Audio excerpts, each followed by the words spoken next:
हाँ रेडी। पहले अपना परिचय दीजिए एक बार। मेरा परिचय है हाजी शेख शमी अख्तर हुसैन, ग्राम रामगढ़। हम बात कर रहे हैं कि लोग बाबा साहब के बारे में अनाप शनाप बोलते हैं, कुछ लोग कहते हैं कि इसके ये ऐसा किया वैसा किया, इस पर आप क्या कहना चाहते हैं बताइए। बाबा साहब B.R. अम्बेडकर साहब ने जो भारत का संविधान लिखा उसमें पूरे भारतवासियों के लिए उन्होंने हक दिलाया और सम्मान दिलाया। और बाबा साहब ने साथियों ऐसा काम किया कि इस भारत का विकास के लिए ये वंचित समाज को उन्होंने आरक्षण दिलाया। अगर बाबा साहब जो है ये वंचित समाज को आरक्षण नहीं दिलाए होते तो हमारा देश जो है आपस में कट मर जाता।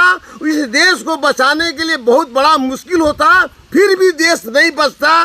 जो वंचित समाज खाली पेट रहेगा उसका हक मारा जाएगा तो वह मानेगा नहीं, वह हिंसक रास्ता अपना लेगा।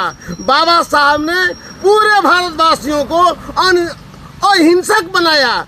इसलिए मैं आप सभी भारतवासियों से कहूँगा कि बाबा साहब ने जो 22 प्रतिज्ञा दिया है कि जहाँ से मैं आपको उठा कर लाया हूँ, जिस गरीबी से अगर उस गरीबी से मुक्ति पाना है, इस देश का हुक्मरान बनाना है तो अपनी पार्टी बनाइए, अपनी सरकार बनाइए, अपना भी हक लीजिए और दूसरों का भी हक दे दीजिए। आपने सर जी पार्टी की बात की, अभी यहाँ पर जिसको जिसको हक मिला है वो खुद जो है कि संविधान विरोधी हो रहा है।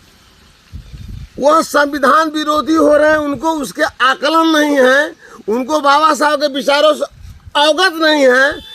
आज पूरे भारत में बाबा साहब के विचारों को जो है नज़रअंदाज किया जा रहा है। मैं चैलेंज के साथ कहता हूँ कि बाबा साहब ने जो बात कहा है, संविधान में लिखा है, जो समाज में बोला है वह सच होगा।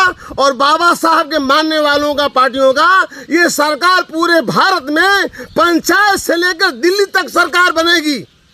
तो आपने कहा बाबा साहब के बनाए हुए पार्टियों पर, बाबा साहब के बनाए हुए पार्टी जो रिपब्लिकन पार्टी थी उसको छोड़कर कांसीराम साहब ने बहुजन समाज पार्टी बनाया, और बहुजन समाज पार्टी भी इस वक्त जो है कि बहुत ढीला ढाला लग रहा है। बहुजन समाज पार्टी ये पूरी जो है बाबा साहब का अक्षरशः वह कानून को पालन करती है। साथियों, वह लोग लाख लोग चाहें कि बहुजन समाज पार्टी को हम ये मिटा दें तो ये बहुजन समाज पार्टी मिटने वाली नहीं है। इसके समर्थक पूरे भारत में इतना है कि ताकि वह आने वाली दिनों में गांव से लेकर वह जो दिल्ली तक सरकार बनेगा। हम लोग बाबा साहब बहुजन समाज पार्टी के एक सैनिक कार्यकर्ता हैं, मरते दम तक ये विश्वास है कि हम लोग बहुजन समाज पार्टी का सरकार बना कर रहेंगे। ये बताइए, बहुजन से जीते हुए लोग अन्य पार्टी में शामिल होते हैं, इस पर आप क्या कहना चाहते हैं। वह बहुजन से जीते हुए लोग अन्य पार्टी में जा रहे हैं, उनको कोई लालच दिया जा रहा है, उनको नहीं जाना चाहिए। अंत में उनको बहुत भारी पछतावा होगा। यह बहुजन का इतना बड़ा समूह है भारत में, आने वाले दिनों में वह बहुजन की ही सरकार बनेगी। आगे आपको क्या राय रहेगी, ये जो सब बहुजन समाज के लोगों को जो अभी 2024 के चुनाव में भटक रहे हैं लोग, कोई बीजेपी पर जा रहा है तो कोई कांग्रेस पर जा रहा है, इस पर क्या कहेंगे। इस पर मेरा कहना ही है कि बहुजन समाज पार्टी का जो भी घोषित प्रत्याशी होगा वह हाथी बमोहर बहुजन समाज के लोग लगाएंगे और उसको जिताएंगे। और जो लोग भटक कर जा रहे हैं आजीवन जो है भटकते रहेंगे, उनको वो कभी लाभ मिलने वाला नहीं है।